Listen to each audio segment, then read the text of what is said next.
What's up, guys? Welcome back to the Gold Guy YouTube channel, and welcome back to the NAT Subaru build. That's right, this thing's turbocharged. I found the problem that was creating the rich oxygen sensor measurement. If you guys remember watching the last video on this car, the wideband oxygen sensor was reading super rich while cruising and idling, and pretty much all the time. It was always reading around 12 to 13.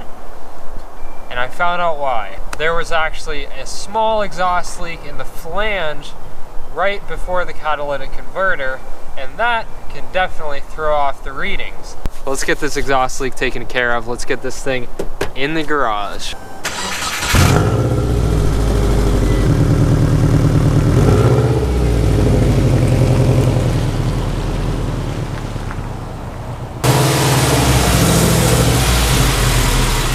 This is the flange that's leaking right in the middle of the screen. I'm gonna turn on the car and you'll hear it.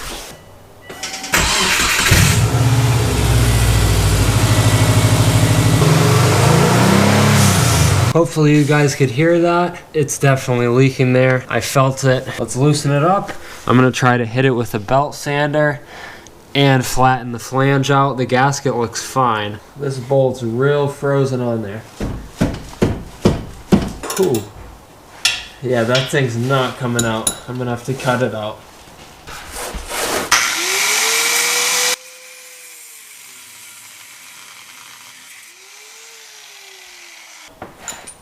Whew, that puppy was frozen and bad. Now let's see if I can get the gasket off in one piece. There it is. Ooh, yep. The gasket is a telltale sign that this thing was leaking. Just look at all the black on the outsides of it. Alright, let's try the belt sander.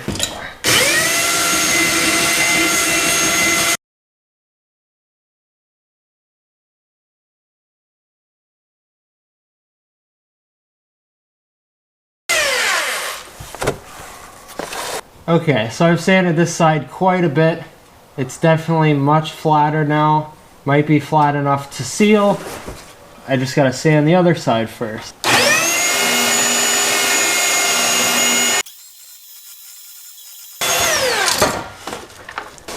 That looks much better. Check it out. It's looking pretty shiny. I think these will definitely mate up much better than before. Let's get it connected. I added some anti-seize to the bolts this time, so hopefully they won't freeze up.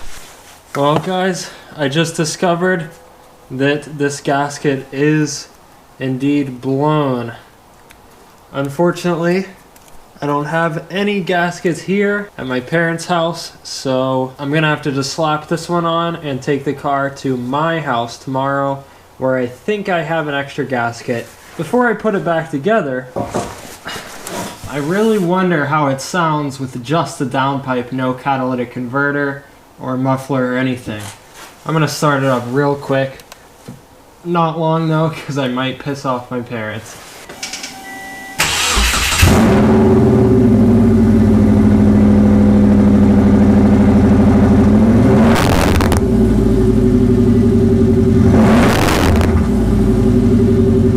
Holy shit, that was loud.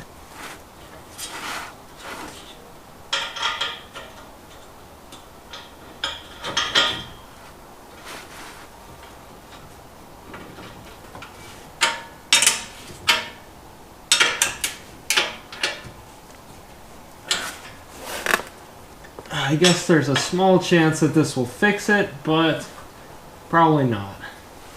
We definitely need a new gasket either way. I also saw some little pinholes in the weld on this side.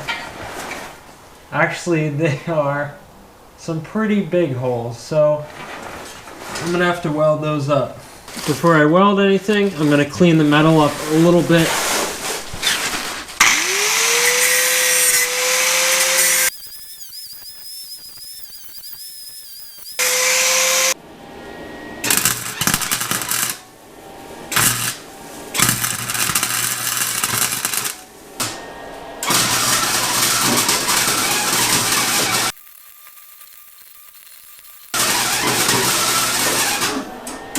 I'm gonna start it up again and see if I think it's leaking.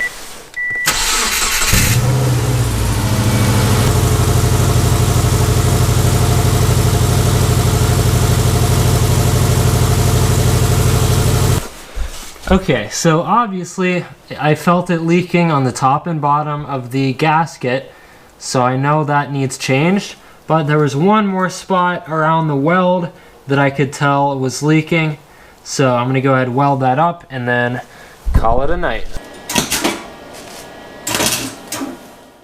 What's up, guys? I'm here at my house. I've got the car jacked up and I found a gasket. Out with the old and in with the new.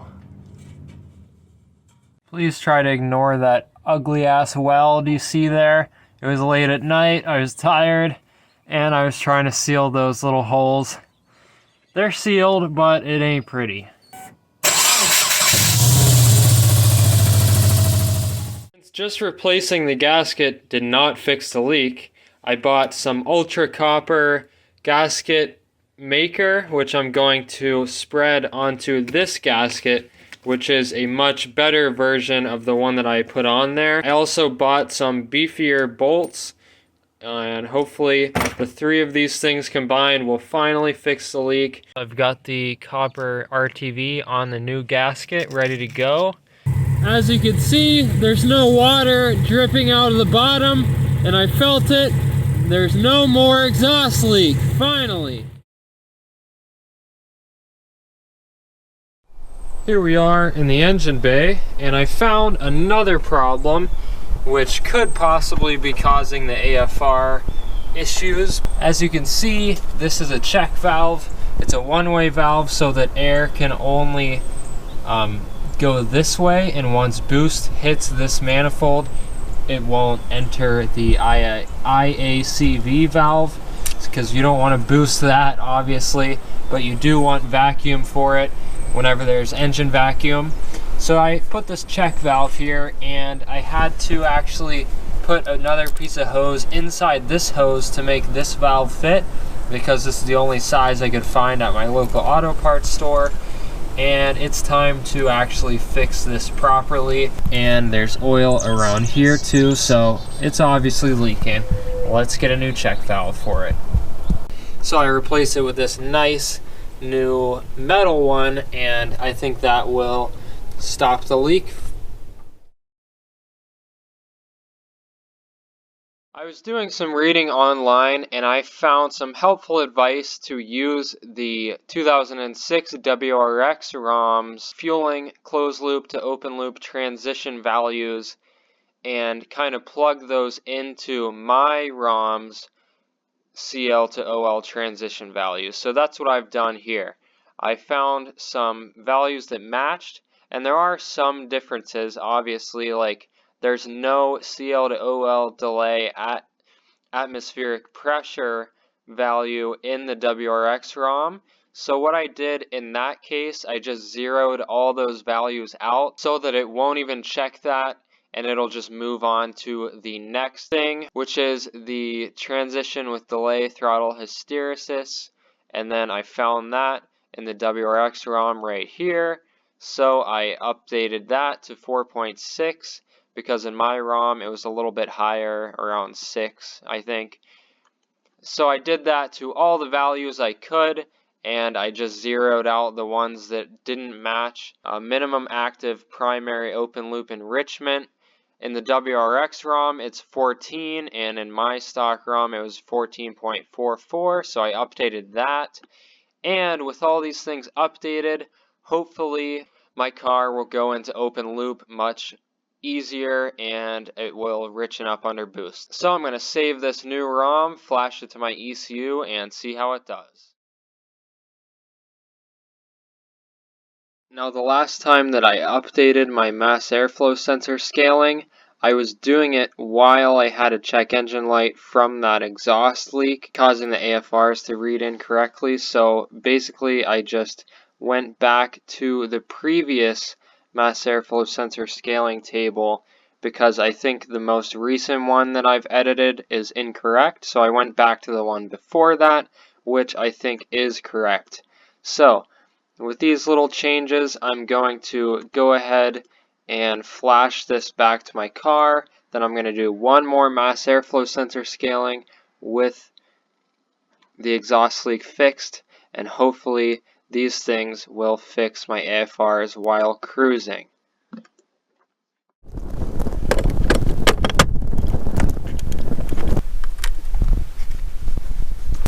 Alright, now we've got to brick my open up ECU flash, and then open up that ROM that I just made. 3421, that's today. Let's open it up. And we're gonna hit right to ECU. And then we're gonna turn the key in the ignition and then hit the OK button at the exact same time.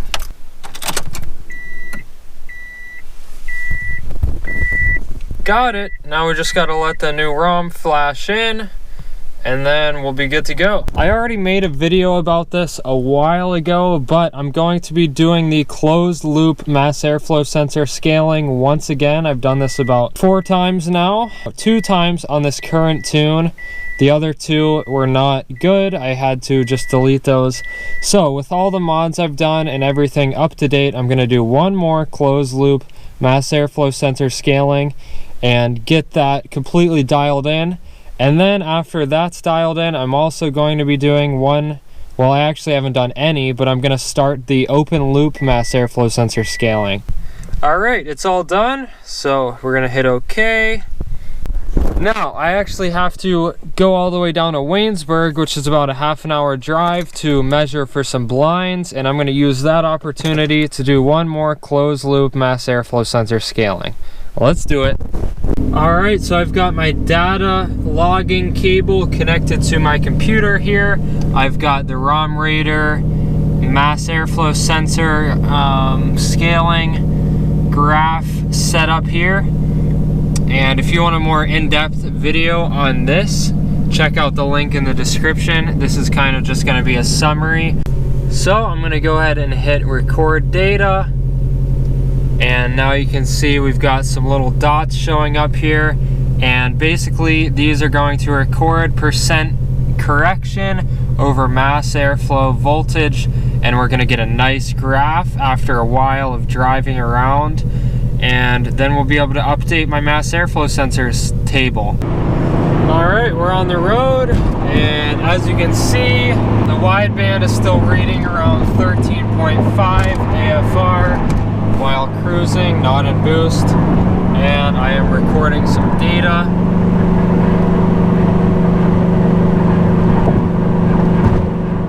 After that long drive, we've got a lot of data collected all the way from 1.2 volts at the mass airflow sensor to 3.2 volts. So what we're going to do is set the poly order to 12 and then hit interpolate, and this is going to give me a line of best fit essentially. So we're going to use this line to rescale the mass airflow sensor. 3421, just so I know which one's more updated. Go ahead and save that. And now we're good to go. Let's flash this to the car and see how it does.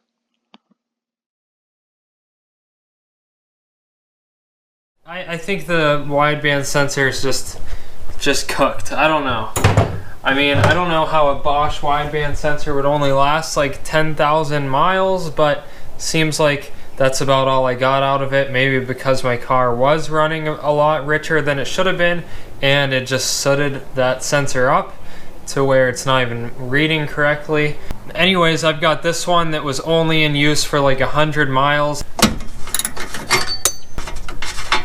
Alright, there's that old sensor, all black.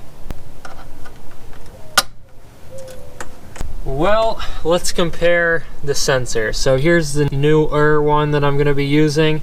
Obviously it looks a lot less black, and here's the old one, completely black. And the sensors themselves look identical all the way back to The wires with the old sensor, the wires are longer for some reason. And then with the newer one, yeah, the connector is definitely not the same, guys. Yeah, definitely not. But that should be an easy fix. I can just solder this connector onto these wires. There we go. We've got a brand new oxygen sensor. Well, not really. Newer oxygen sensor with the old connector. So now we should be ready to go to plug it in and see if it works.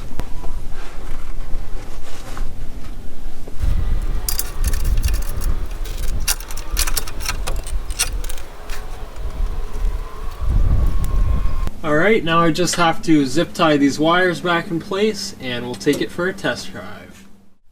Now, let's start it up.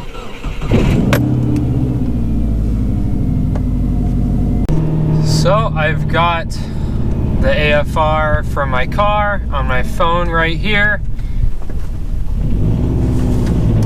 And then I've got the new wideband right here. And this new wideband sensor is reading exactly like the other one did. This one is saying around 14.6, and this one is around 14, so it's just reading quite a bit richer for some reason. I don't know. After driving a little bit, now it seems like the two sensors are looking a little bit more consistent.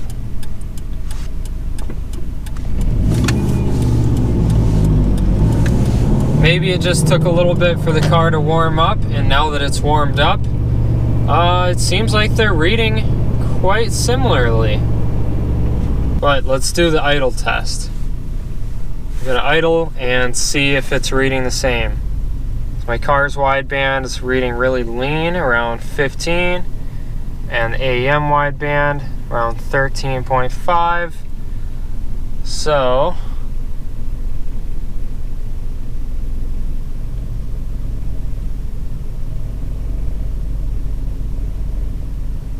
I don't know, guys, they are looking pretty close.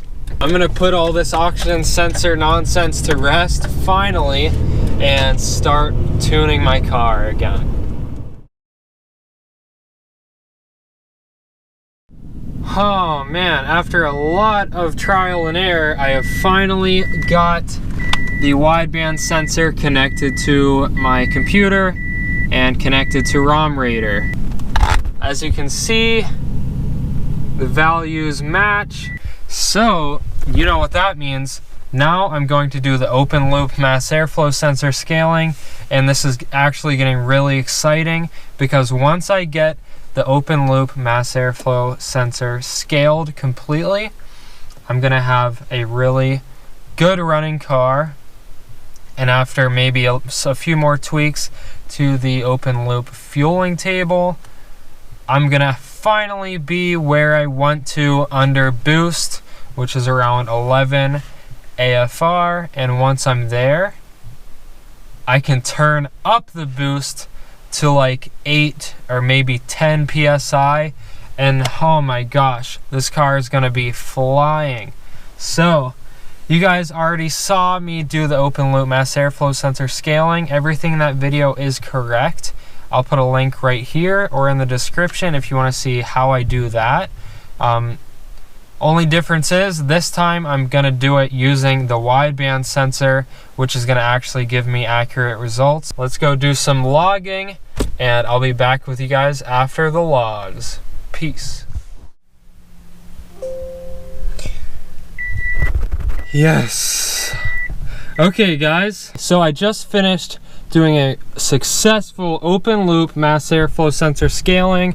I took the 3 logs and I updated my MAF scaling at the higher end, and I just flashed it to my ECU. So I'm gonna take it on a test drive and see how the AFRs do under boost. I drove my car around a lot for work today, around 60 miles, And the new wideband sensor is working flawlessly. It's much better. It's reading around 14.5-ish. While cruising and idling, it is reading a perfect 14.7. All right, guys, so I'm out driving, and let's see how the AFRs do under boost. So they definitely started to drop down, but there's still a bit of a delay. And it leaned out there. I don't know, still not looking great. I did an open loop mass airflow sensor scaling today, as you guys know, and I did that with the wastegate on the turbo detached, which means I didn't build up boost. And I did that because I didn't want it to lean out for that test. I have to actually go wide open throttle all the way to redline, and doing that with boost while leaning out is not a good idea. So maybe I'll try to take some more logs, but this time with the wastegate connected. So I'll be making boost, and it's going to be pretty scary if I am still leaning out. So if it looks like it's leaning out too much, I'm not going to do it. I've got my computer hooked up. I'm logging currently, and I'm scared.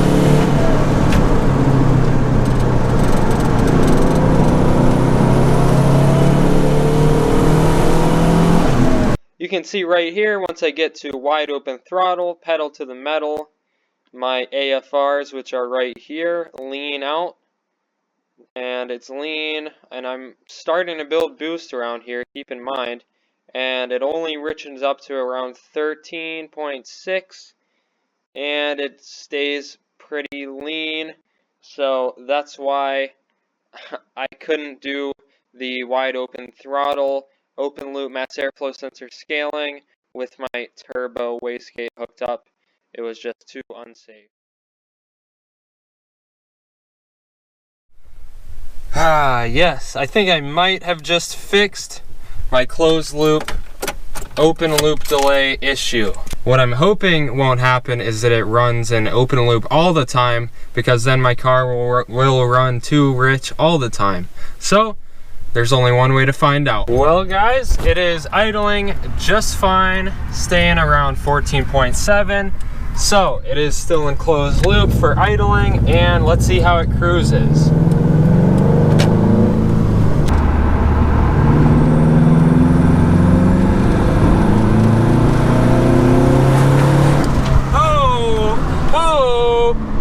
Oh yeah, I fixed it, yes! It's actually richening up under boost like it should be.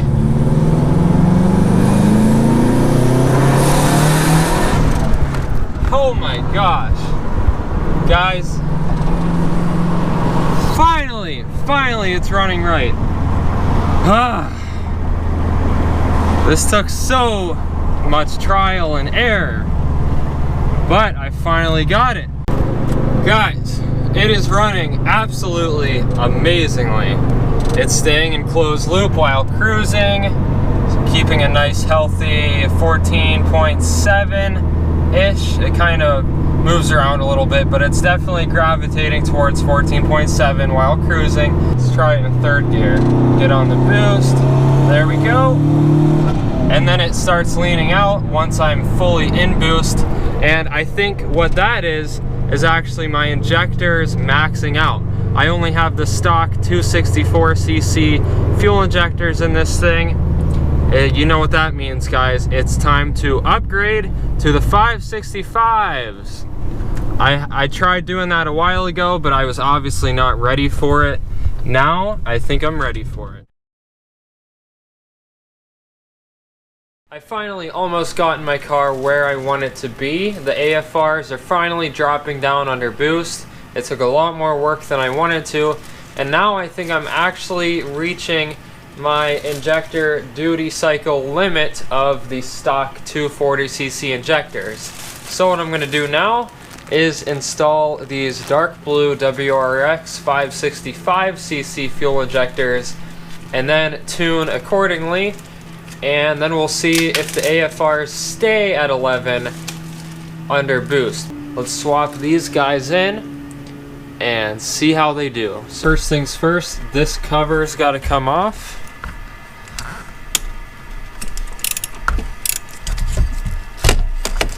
There we go. And then we've got to pull the fuel rail off of the fuel injectors.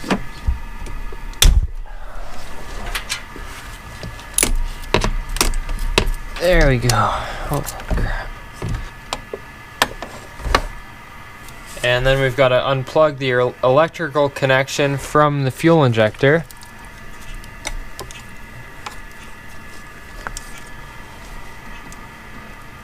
And there we go, out with the old and in with the new. Freshly oiled up O-rings. It's ready to slide in nice and easy. And now we just gotta tighten everything down and do the other side. The car's running great with the new injectors, but it's not starting very good at all, actually. It's really hard to start. And then I looked at my tune and I realized why it's not starting great. I missed a whole section, which is fueling dash cranking. And this is the information it uses to control how much fuel it pumps in while you're trying to start up your car. So I went back to the 2006 WRX ROM and I found the cranking fuel injector pulse width A, and then I matched it up with mine, and I realized that these numbers are quite different. So what I'm going to do is copy this table and then paste it into my tune, and I'm going to do this for all these, and I'm also going to copy over the cranking fuel IPW compensation A RPM.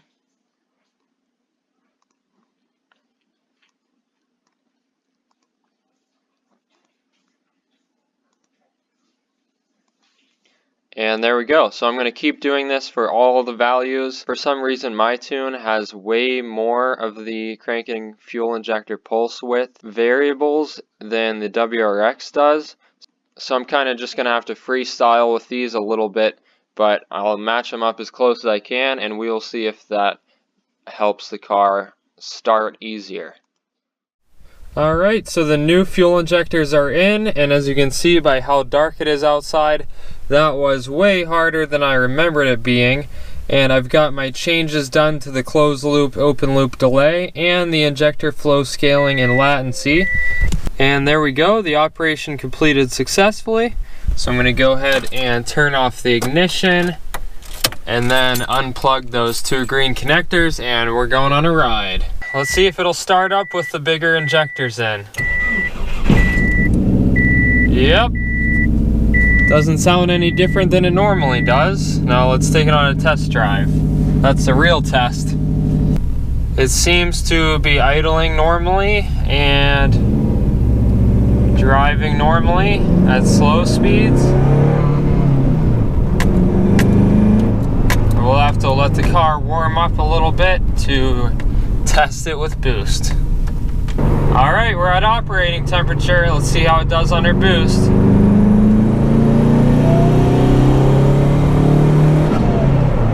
Pretty good, a little bit lean, around 13, but that is way better than it was doing before I started this video.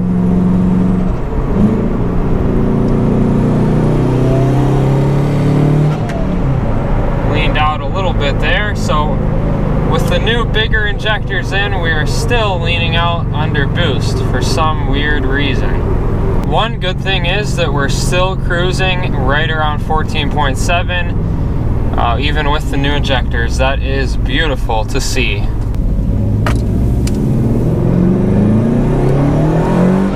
Whoa! That's new.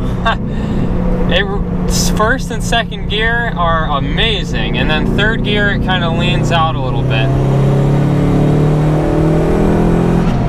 Wow, guys, this is definitely the best that I've ever had this car running.